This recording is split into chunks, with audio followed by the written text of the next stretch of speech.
Now it's time for Inspirational Women, and my guest, Maggie Craddock, founder of Workplace Relationships, a former Lipper Award-winning portfolio manager on Wall Street, and author. Maggie's newest book, Lifeboat, Navigating Unexpected Career Change and Disruption, is such practical wisdom for the unusual life we are living at this time. Maggie Craddock, good morning. It is really so wonderful to have you join us this morning. Thank you, Kate. I'm delighted to be here. And you come to us armed with such great wisdom, support, encouragement, and, this is going to really sound almost corny, but you come to us with a lifeboat, per se, but that happens to also be the title of your book. So how is that for, coincidence? Not really, but but this is really such a lot of great, important information, which really, because of the way writing of books go, the fact that it comes out now when we really can use this wasn't necessarily your intent when you started out on that journey. No, it's been a fascinating story of extraordinary timing, Kate, because, I'm noticing myself, the deeper we get into this, that, the same questions that impacted people at a human level when they were Titanic survivors are some of the same questions we're facing today. Questions like, how long will this last? How bad will it get? How will it change me? And most important, who can I trust to help me survive? And it's really been fascinating timing. So the timing definitely is good. And yes, we are going through all of that. Here we are, past 4 months already, going into month 5, never having imagined that we could be living in this kind of a reality.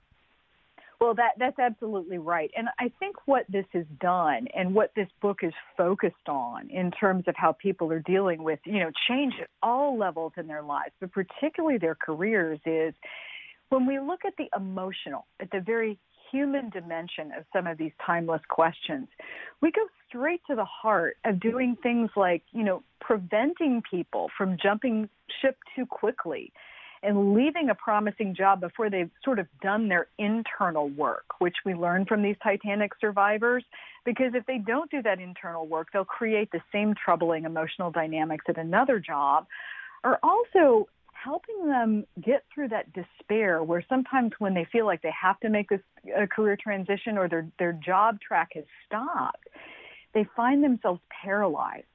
This book really goes to how you open up that creativity under pressure and you address some daunting challenges from a very solution-oriented perspective.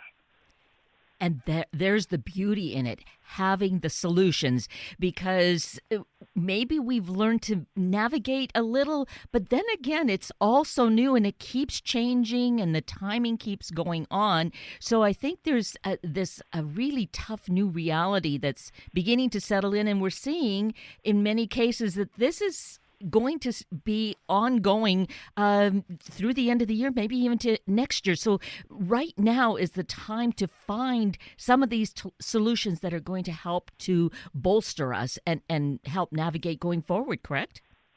Well, absolutely, because, one thing that we're all seeing at every facet of our lives and careers, whether we're managing stress within our family system or we're managing, really challenging dynamics on the job, I think we're realizing some of the same things that really opened up the hearts and minds of these survivors on these tiny lifeboats in the Atlantic and helped them beat the odds. And that's that the skills we need to operate when it's business as usual, the strengths we're used to drawing from, right, aren't necessarily the same strengths we need to tap into to grapple with this extraordinary level of change and disruption that we're facing on all levels of our lives today, Kate, from, COVID-19 to political disruption to you name it. And it really goes to the basics of how we navigate our lives and careers at the most fundamental level. I mean, it goes to how we think, right? Under normal circumstances, we like to think we're objective and logical, but under extreme pressure, as we learn from these Titanic survivors, sometimes we're prone to polarized thinking. Sometimes we're prone to snap judgment, right? It's good or it's bad. You're for me or against me.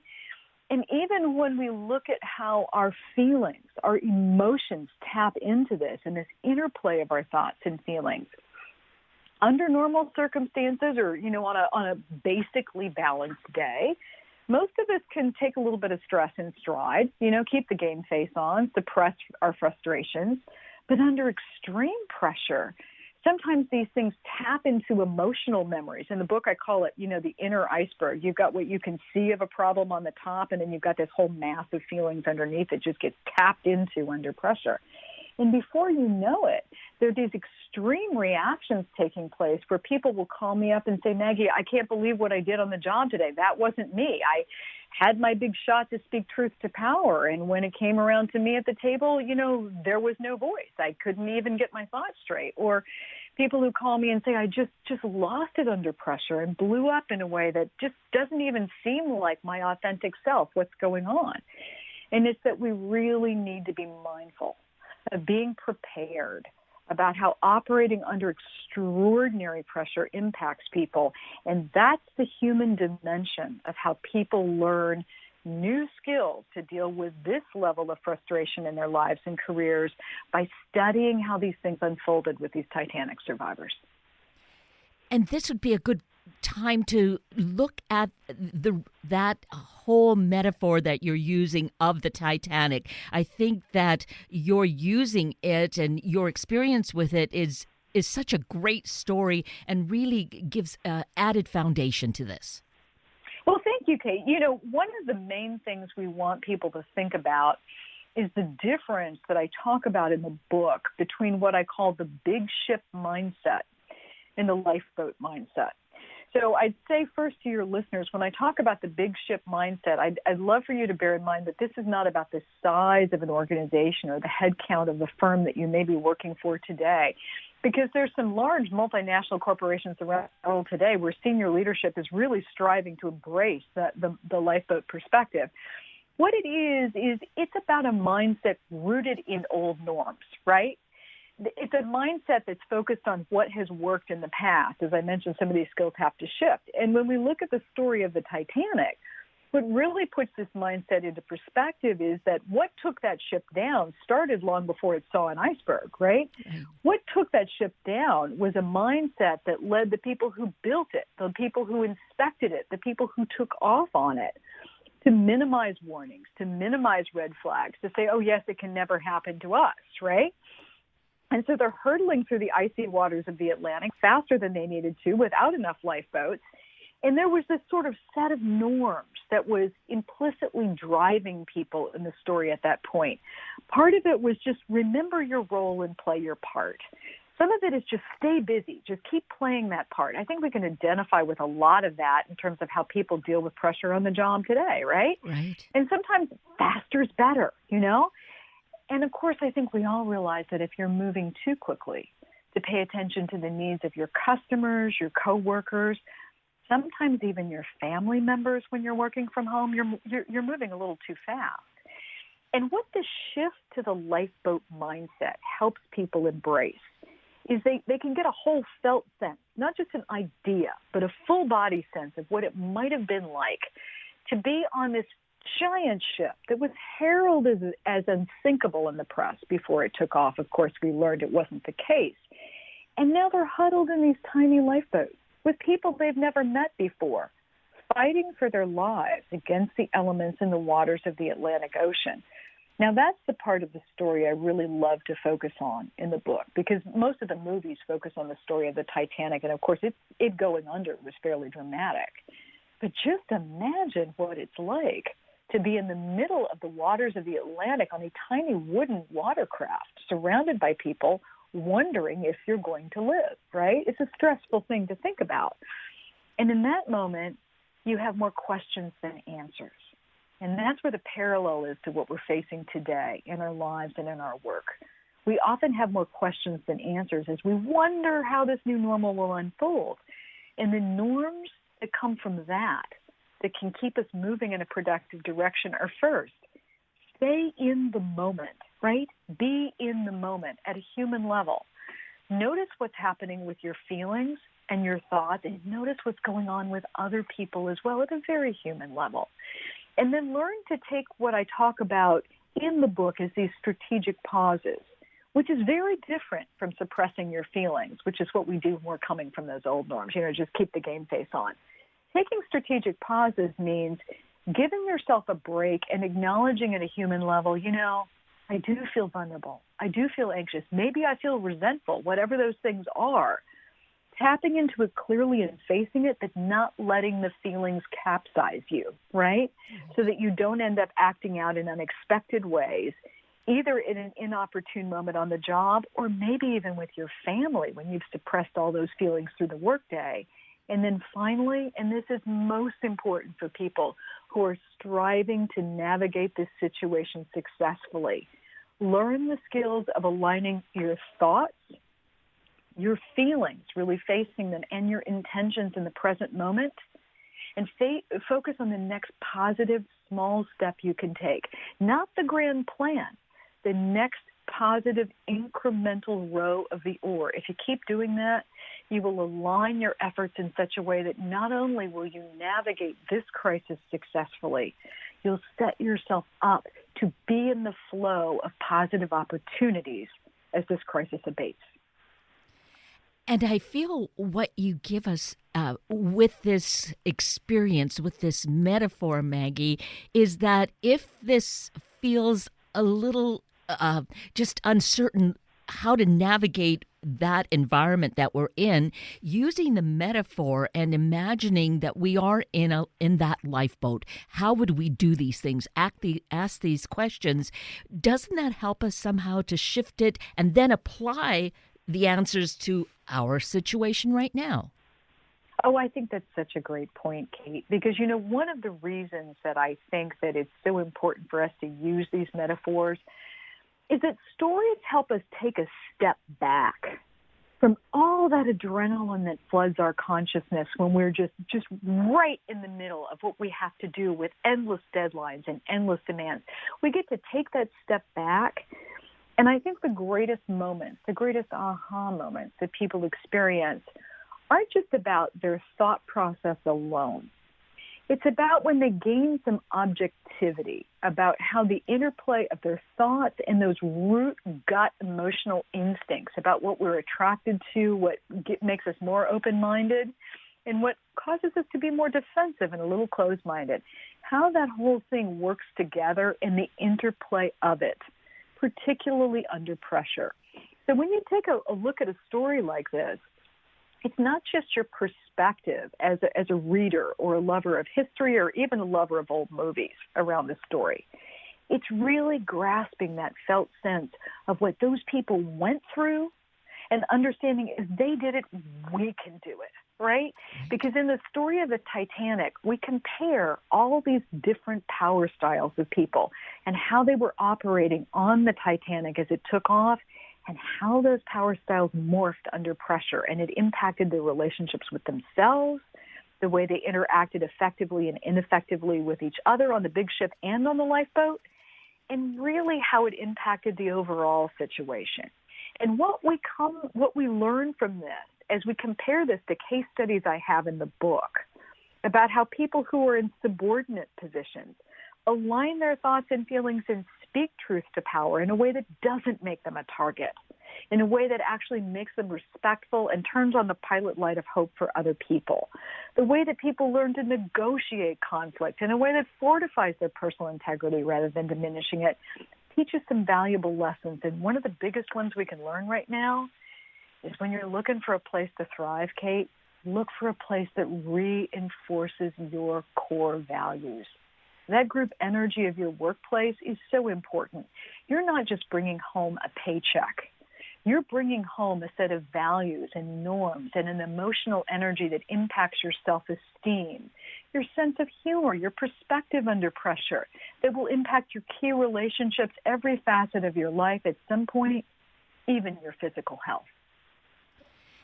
And now may not necessarily seem like the time that we make a career change because we really feel like we're hanging on to that lifeboat. But it causes us to do some deep soul searching, really, in going forward. And the thing that really underscores it so strongly, I feel, is that was your personal story, too. realizing what your inner values are, what they were at that Mhm. time, what they are, and making a change from what was like people would look at as this ideal kind of career, but it didn't align with your own values. Well, I appreciate you bringing up my personal history, Kate, because I think it's helpful for readers to know that I don't just write this stuff. I do my best to live it. I wouldn't put my clients on a hot seat I hadn't been on myself. And I will say that in my personal case, I had the luxury of making my career transition at what many people would consider the height of my career, right? So when people, I think this is written about in Lifeboat. I know I went into it in depth in my first book, The Authentic Career, but that was a transition that I made when we had won, a couple of Lipper Awards for being the top performing mutual fund in the nation in its class. And that was my first career in portfolio management. And I wasn't just proud of what we'd accomplished. I was proud of how we did it, because that team didn't just know what good looked like. That team understood what good felt like. Heck, Kate, we've had reunions, so when people talk about, dysfunctional teams, we actually had the exception, and that's not all me. I was an early adapter to hiring consultants, specialists in communication, anyone we could get to make sure that we had the tools we needed to communicate under pressure, because on a trading floor, that's so important. You're not just sharing words. You have to be able to look at someone's facial expression or body language under pressure when they're on the phone and realize whether or not you're going to have to pick something up and work on a deal from another end. It moves just that quickly. And our team was absolutely seamless at that. But I also remember that we were hiring a lot of consultants that came to us with some really good intellectual ideas, some really good behavioral recommendations, but they didn't always have the felt sense, that full felt sense of what it was like to be in our shoes under that kind of adrenaline. And that's when I found myself going to an awful lot of private retreats on the weekend, meditation retreats, just long opportunities to sit and journal. And that was when I realized that I could afford to make a transition. I'd saved. I was single at the time, and so my needs were modest, and I was just banking my own assets away and investing them in my future. And I decided to go back and get that additional education I needed. I budgeted for it to get yet another degree, in social work, and to then go through the whole institute at Ackerman to become a certified family therapist and understand the group dynamics of this thing and how we recreate those early family dynamics in what we set up ourselves for in the workplace sometimes, right? Right. So I did all that work. And I think it's very important for listeners to understand that first, and I alluded to this in the beginning, the most expensive thing I ever see people do is leave a promising career prematurely before they've done their inner work. Some of this lifeboat work we talk about with the inner iceberg. Because people will hit a sticky situation on the job. They're not setting boundaries with their team. They have a boss that's demanding. They have a peer that seems dysfunctional. And if they don't embrace the lesson at the heart of that challenge and learn to really shift their own perspective on how they deal with emotional stress, they're prone to create a narrative that casts themselves as the victim, justify walking away prematurely. And, of course, in this environment, getting another job can be tricky, but even if you do that, if you haven't embraced the lesson, you're going to recreate the same emotional dynamic in another organization. The other thing is budget to really invest in your transitive skills. Look at a situation like this under pressure and think, gosh, if this isn't working out in this role at this firm, what else can I do? In my own case, I realized that I was pretty good in managing assets and managing teams. But what I was really drawn to was not just helping people make more profitable portfolios. I wanted to help them build more profitable lives. Right. And I think let's say it's a good challenge that we have here, is that we have that opportunity simultaneously. We have in a way, more time because we're perhaps working remotely to do some of that extra work and become more of the person we want to be. Maybe if we show up differently too, we might be an instrument of change in our workplace. Oh, absolutely. And I think one of the ways your listeners can consider really using the Lifeboat process to help them make some really important changes at this challenging time is the fact that many of us are working remotely, okay? And when we're working remotely, particularly working from home, it can feel a lot like being on those lifeboats, right? A lot like, what's the felt sense of what I'm going through in terms of pressure, in terms of, having really very little time to process things without being right in front of other people, right? Our workplace stress is playing out in front of our kids. And of course, you can't it's hard to just set boundaries because we're sort of on 24/7, kind of like people felt like they were on those lifeboats. And it's really important for managers, for leaders to understand that we're always responsible for creating an environment where the hardworking people that we're investing in can motivate themselves. We can't be there all the time. There's got to be an element of self-motivation there. But we're also in an environment where it's all these different stressors. We're concerned about the health of our parents. We're concerned about the health of our children. We're concerned about our own ability to maintain or strike a sense of balance in the midst of all of this. So it's not unusual on a tough day for people to not bring out the best in each other or have misunderstandings in terms of how they're communicating remotely. I can't tell you the number of times that someone will call me up and go, Maggie, listen to this. It's like a 3-word email from somebody. I know that. How do I interpret it? Is it business as usual? Is it terse? Are they mad at me? People are trying to put these words that we see when we're in front of screens all day into a fuller emotional context because they're not present to observe each other anymore, right? Right. So as managers and leaders, we really need to do everything we can to stay vigilant about the information flow with people. But we also need to mentor people in a way that we create a tone that not only encourages our coworkers to give each other the benefit of the doubt under pressure, but encourages them to give themselves a break and operate with emotional honesty. So, when you're mentoring someone, the object isn't to get them to listen to you right now when they're working remotely. The object is to get them to listen to themselves because they're going to need to stay motivated under extraordinary circumstances. So you want to listen to things without giving unsolicited advice. You want to listen to things and ask people, are you sure you're being fair about how you're assessing this person? Are you sure that you're really being objective, or are there any feelings that you're experiencing that you might be suppressing? Are you being clear with yourself about your own motives? Because when people are managing and working remotely and they experience a lot of frustration, sometimes they project this narrative onto other people when they're really upset with themselves. They're really upset with themselves around a pattern of not being able to set boundaries or not being able to operate with more emotional agility in a stressful situation. And that's why the challenges that we're going through right now are such important teaching moments for all of us as we get through this pandemic and we get ourselves prepared to how we're going to operate as the situation abates.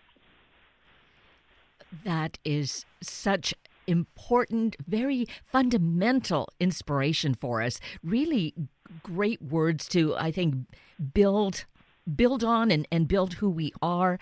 And it comes from really more of a sense of understanding ourselves that is so critical, finding all those inner icebergs, but then being able to apply it, as you say, to the greater whole and really see how we are in this together, how we're in that lifeboat together. Well, absolutely, because, the big thing that I tell people all the time that I think this moment brings to us, and this is where the timing of when Lifeboat came out is truly extraordinary, Kate, is I tell people that it's important to make a shift from what I call the self-help mindset to the us-help mindset, right? Yes. And I really understand the self-help mindset. We've all been there. As a matter of fact, a lot of my favorite books are written from the vantage point of the self-help mindset. I'll date myself here, but I remember a book that I read when I was young called I'm Okay, You're Okay, right? Yes. It was one of the very first self-help books. And the self-help perspective is interesting because it helps us focus on our individual evolution. But under pressure, we have to be mindful that we're not primarily focused on our individual security or rationalizing our emotional vantage point on a problem. Because what we get when we shift to the us-help mindset, and right now the global nature of this pandemic is really an invitation to do this, right? Right. Is we glimpse the fact that it's vital when going through this period to balance our individual needs and the way we deploy our strengths with what's going to be most useful for the greater good of others. We need to balance those things right now more than ever. And the argument for diversity that emerges from this in a fairly elegant way is simply the fact that even if you want to look at why people follow you as a leader, it really depends. It depends on their background, their emotional vantage point, right? It's different things for different people. For people out there working in organizations and you want to understand what makes people feel like they belong or what creates that tone of unity that we talk about in the book so much, it depends. And that's why that lifeboat mindset of being in the present moment and noticing the human nuances is so important. Because you want that agility to bear in mind that you have a central message that you're trying to convey. That it's not just about how you're coming across. It's about how other people feel about themselves in your presence, and that can depend. So some people feel a sense of rapport and a sense of belonging with a leader or with an organization because they feel cared about or nurtured, or there's a personal connection there. Other people feel that it's because the person is strategic and thoughtful and decisive in taking action. It depends on their personal background, their living circumstances, a lot. But what we always want to remember, particularly with all the different needs and all the diverse points of view that we're dealing with in the world right now, is that you want that sense of agility that naturally emerges from this lifeboat mindset so that you can bear in mind that not all people are dealing with things the same way. And if we go back to these challenges that help people get through a challenging interpersonal dynamic on the job, understand that if something rubs you the wrong way in terms of how your superior responds or what's going on with your colleagues on a team, they just may be coming from what I call a very different power style or a very different perspective on the situation. And if you consider the same problem from their vantage point, it's going to set you up to negotiate for a positive solution, as I say, in a way that fortifies your personal integrity rather than diminishing it. This is all so incredibly valuable. In fact, it's invaluable. And I trust that we've kind of encapsulated some of the ideas and inspired all of us to have our own copy of Lifeboat, Navigating Unexpected Career Change and Disruption. There's that key word, disruption. So the book is very new, but very, very important, as I hope we can all hear. And also your website, Maggie. Let's mention that because there's continuing information. And, I think the vignettes, the mini clips that you share with us really inspire as well. Oh, thank you so much, Kate. My website is Workplace Relationships, all one word, plural.com. And I'm also out there on social media, Maggie Craddock at LinkedIn, Instagram, and Facebook, and at Maggie Craddock on Twitter. So perfect. You are just, what shall I say, a breath of fresh air. Really such great information and inspiration, Maggie Craddock. I am so thrilled that you're with us this morning. Thank you for your great work. And let's continue, navigating these waters together. Thank you so much, Kate. It's such a pleasure to be here with you. And with that, we're at the end of a very full hour of Inspirational Women with Maggie Craddock and Sunday Morning Magazine with Lisa Conyers. I'm Kate Daniels, your host, and I greatly appreciate your sharing this hour with me and these special guests. For details you might have missed or information you'd like to know, please just send me an email, kated@warm1069.com, and I'll get right back to you.